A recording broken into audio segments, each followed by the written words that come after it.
Сәлеметсіздер ме, құрметті достар. Бүгін мен сіздермен өзімнің мына диффенбахия гүлімнің жағдайымен бөліскім келіп отыр. Назарларыңызда диффенбахия гүлі. Қараңыздар, жапырақтары осылай қурап, мынандай күйде түсіп отыр. Бұл не себеп? Көп адамдар менен осылай сұрайды да. Бұның себебі көп болуы мүмкін. Мысалы, бірінші себебі бұның тамыры шіріп жатуы мүмкін. Екінші, тыңайтқышты көп беріп қоюларыңыз мүмкін, передозировка жасап. Үшіншіден, бұған зиянкес түсуі мүмкін. Мына менің жағдайымда зиянкес түскен бұл гүлге.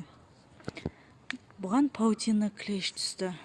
Қарасаңыздар, егер сіздерге қазір көрініп тұрса, көрсетемін, майда-майда жыбырлап жүрген паутинкалар бар. Паутинка ол кішкентай гүлдерде осылай зиян келтіретін өрмекші. Мынандай паутинкаларын жібереді.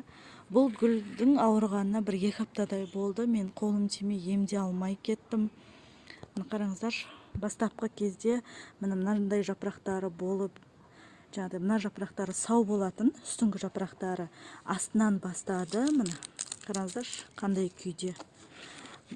Бұл гүлдің тамырын ашудың қажеті жоқ. Бұның тамыры өте жақсы. Міне суды да мен көп құймаймын. Топырағы да өте құнарлы. Міне кеше су құйған болатынмын, әлі ылғалды. Ауа өткізгіш, өте жеңіл топырақта тұр бұл гүл. Тек бұл гүлге жаңағыдай зиянкес түскен.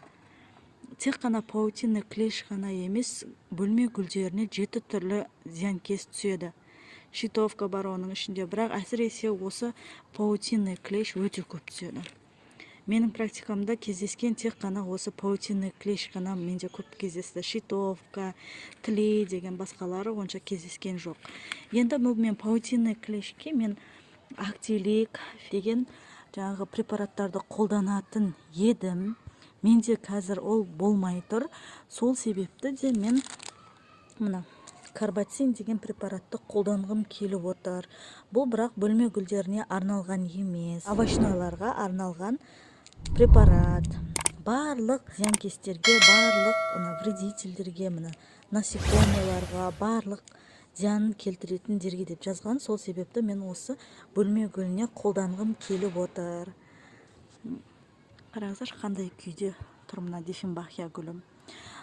Бұл мына карбациннің инструкциясын мына артынан қанша дозасын, қанша екенін барлығын көрсетіп қойған.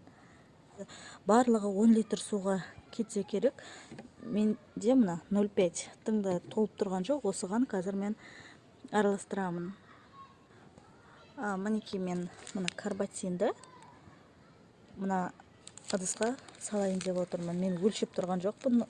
Осылай бір көз мөлшерімен кішкене жарт чайная ложкадай шығатындай етіп саламын. Енді осыны жақсылап қозғап, мен гүлдерге себетін боламын. Бұл паутина клеш қалай пайда болады? Жаздың кезінде, әсіресе шілде айларында ауа өте құрғап кетеді. Сол себепті де пайда болады. Жаңағыдай үйдің терезесін ашып қоямыз. Мысалы, даладан келеді көбінесе. Үйдің терезесін ашып қойғандан солай үйге кіреді бөлмелерге, бөлме гүлдеріне. Негізінде бөлме гүлдеріне егер күн құрғақ ауа кезінде, шілде айларында күніге су сеуіп тұратын болсаңыздар, осылай гүлдердің жапырақтарына, онда паутина клеш түспейді. Егер паутина клеш түскен болса, онда карантинге алып қойғандарыңыз дұрыс. Егер препаратпен осылай мен сияқты обработка жасап жатқан болсаңыздар, әр жапырақтың артын қалдырмай мұқият, даже мынау топырағына дейін себіңіздер. Бұл препаратты 1 аптадан кейін тағы да қайталау керек. 3 рет, 5 рет қайталасаңыздар, әр апта сайын, сонда 1,5 айда емдесеңіздер, паутина клештен құтыласыздар. Енді мынау зиян келген, қураған жапырақтар қайта қалпына келеді деп айта алмаймын. Ендігі шығарған жаңа жапырақтары жақсы болып шығады. Мына зиян келген, қураған жапырақтарды алып қалудың қажеті жоқ. бұл жапырақтардың барлығын алып тастаңыздар. Себебі гүлге жеңіл болып, ары қарай жаңа жапырақтың шығаруға септігін тигізеді. Бұл енді қураған жапырақтар қайта қалпына келмейді. Сол себепті де гүлге жеңіл болсын деп, гүлге ауырлық несін тигізбесін деп, жаңа тамырын ары қарай күш болмасын деп, мына қураған жапырақтарын барлығын алып тастаңыздар. Мына жерде қараңыздар, мен барлық жапырақтарын, қураған жапырақтарын барлығын алып тастадым. Алып тастау барысында абайсызда мына гүлді сындырып алдым. Енді ешнәрсе етпейді, мына гүлді суға қойып, мен тамырлатып аламын деп ойлаймын. Келесі видеоларда тамырлап жатса, мен сіздермен бөлісетін боламын. Мына қураған, жаңағыдай зақым келген жапырақтарын бәрін алып тастадым. Бұның ешқандай да керегі жоқ. Енді қазір мен мына жерді активированный угольді ұнтақтап сеуіп,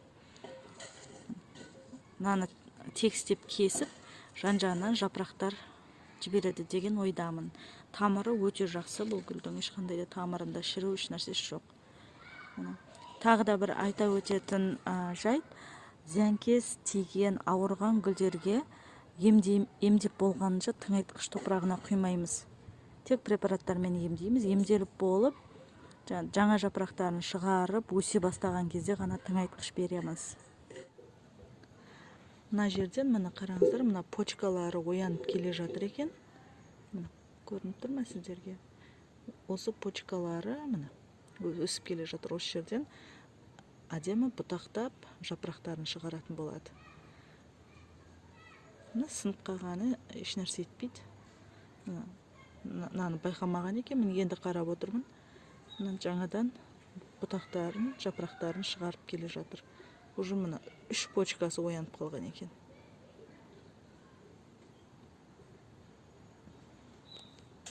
Назарларыңызға рахмет. Егер видео ұнаса, лайк басып, төменге комментарийға қалдырсаңыздар болады. Міндетті түрде жауап беретін боламын. Видеоны соңына дейін қарағандарыңызға рахмет. Сау болыңыздар.